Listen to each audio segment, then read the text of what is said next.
So let's start by looking at our transition metal and coordination complexes. And we're going to look at this new topic. So we just wrapped up electrochemistry and now we're on this new topic. And we'll look at this new topic starting off with just a few core definitions. So when we look at transition metal complexes and coordination complexes, we want to think about the order of filling our orbitals. So from Chem 2A, we learned about our s, p, and d orbitals, and three principles that we need to think about when we are actually putting electrons in orbitals are our off-law principle, right? We also need to consider our Pauli exclusion principle and Hund's rule.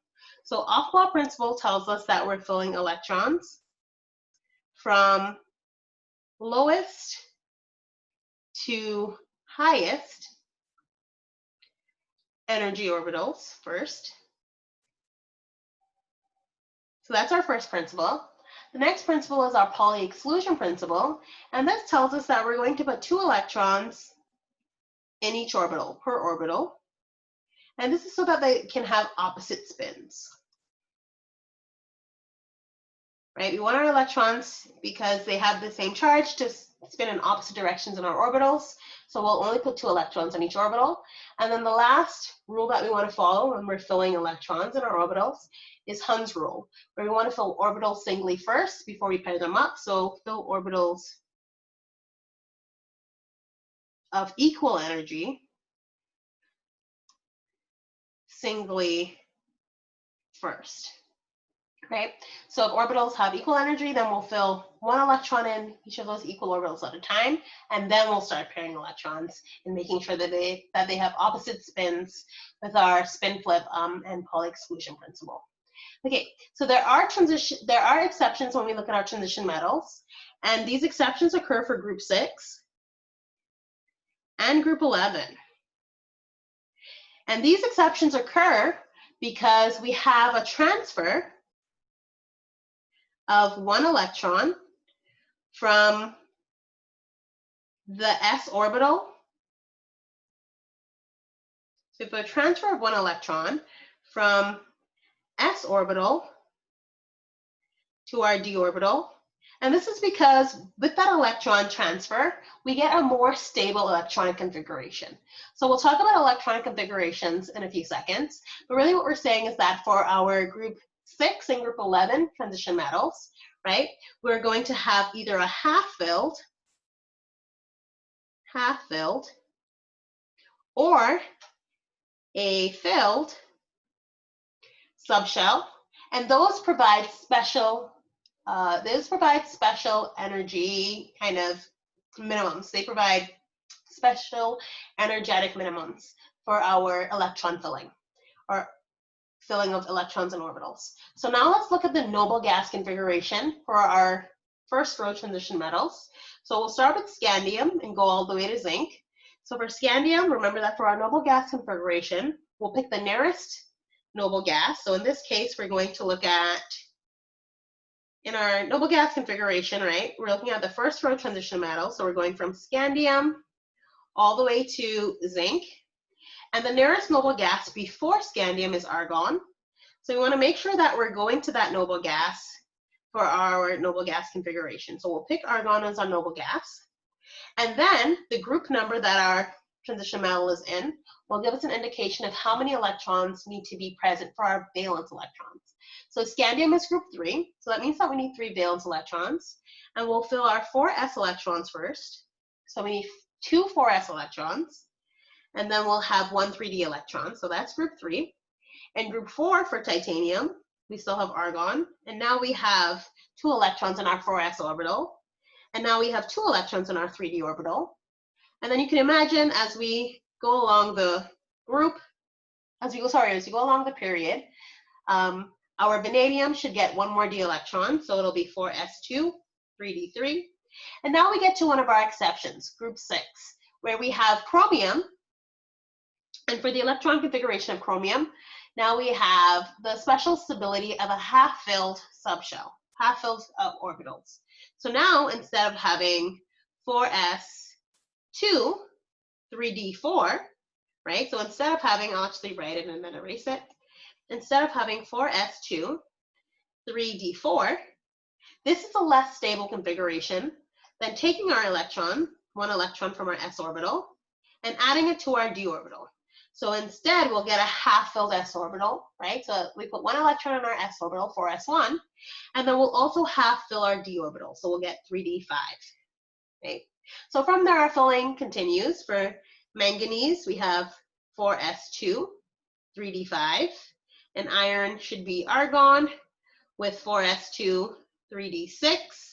Cobalt is argon with 4s2, 3d7. Nickel is argon with 4s2, 3d8. And then we get to our another exception, which is copper, right? This is our group 11, all of our group 11.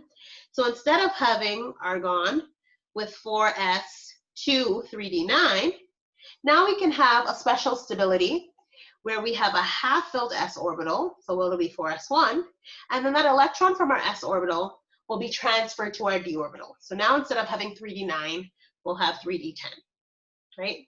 And then zinc becomes argon with the noble gas, and then 4s2, 3d10.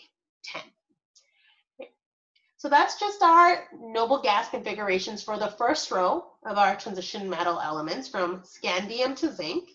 Any questions about that before we think about how electrons are paired in these orbitals or unpaired in these orbitals? No? Great. So now let's think about the pairing of electrons. So for iron, we said that our filling of our iron in its elemental state, right? The noble gas configuration would be argon, and then for our valence electrons, we have 2 electrons in our 4s orbital and 6 electrons in our 3d orbital, and we can draw these electrons as single-headed arrows, right? So we can draw these electrons. We want to fill the lowest energy orbital first. So we'll put 2 electrons in our 4s orbital, and then we need to put 6 electrons in our d orbital. So if we follow Hund's rule, we'll fill each d orbital singly first, and they should all have the same spin. And then after we fill each orbital singly, then we can start pairing electrons, and we'll start pairing electrons with the opposite spin. So for iron in its neutral state, we should have 4 unpaired electrons, right? So that's just iron when it's uncharged.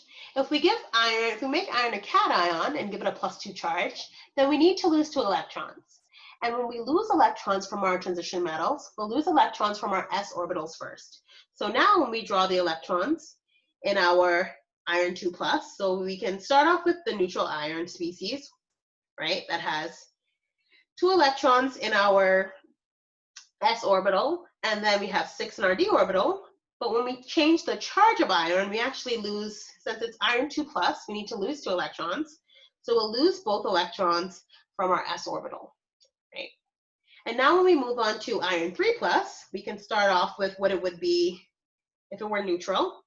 But now we need to lose 3 electrons. So we'll once again start by losing electrons in our s orbital. But now we need to lose 1 more electron, and we'll lose the electron, the first paired electron, from our d orbital. Because we still want to follow Hund's rule, where each orbital is filled up singly first before we start pairing electrons. So in our next 2 examples, iron 2+ still has 4 unpaired electrons. However, iron 3+ now has 5 unpaired electrons. So when we're looking at our unpaired electrons, we're really looking at our electrons 1, 2, 3, and 4. Right, so that's how we got our 4 here.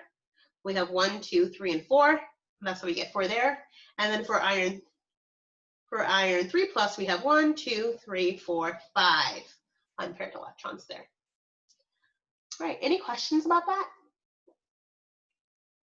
No? All right, awesome, cool. Good. So now we'll move on to talking about coordination complexes. We're going to go through a few definitions, and we'll call our coordination complex our species that has a positive cation. This is our counter ion, and our metal for our coordination compound is in our anion. Anion contains transition metal. So that's our coordination compound. It's a compound because we have a cation and an anion. for our coordination complex, our transition metal is just a central metal, and there is no counter ion. So for our coordination complex, we have no counter ion. And in this case, for the example we saw before, K4 was our counter ion, right? K4 is our counter ion here. And in both of these molecules, our metal center is iron. So iron in both molecules is our metal center. And that just means that that's the metal that's at the center of our compound, and all other ligands are attached to it, right? Great. So now, if we move on to talk about oxidation states of metals and coordination numbers for our metals, we can look at a formula if we're given it. So we're given a formula here. And from this formula, we should be able to figure out the oxidation state of our metal cobalt and the CN, which is our coordination number. So the coordination number just tells us the number of ligands attached to our metal center. And we need to actually, it's actually easiest to memorize these ligands. And we'll go through a chart of them in a bit. But in our example given, we have a few different ligands. We have our Cl as a ligand. And then in brackets, we have NO2 altogether. So that would be a separate ligand. And then lastly, we have NH3, and we have 4 of them. So this, once again, would be another set of ligands. So if we add them together, we can see that we have one ligand there, another one there, and then we have 4 more there. So there is a total of 6 ligands attached to our cobalt.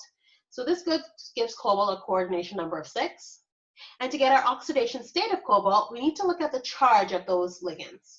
So chlorine has a -1 charge. And you can get these charges, if you don't memorize them, you can get them from our Lewis structures, right? It's just faster if you have them memorized. And then NO2 has a -1 charge as well. And then NH3 is neutral. So overall, our species, our ligand species, have an overall charge of -2. And we want our molecules to have an overall charge of +1. So for these charges to balance out, cobalt actually needs a charge, CO needs a charge of 3+. And this is also the oxidation state. So the oxidation state for cobalt should be 3+. All right.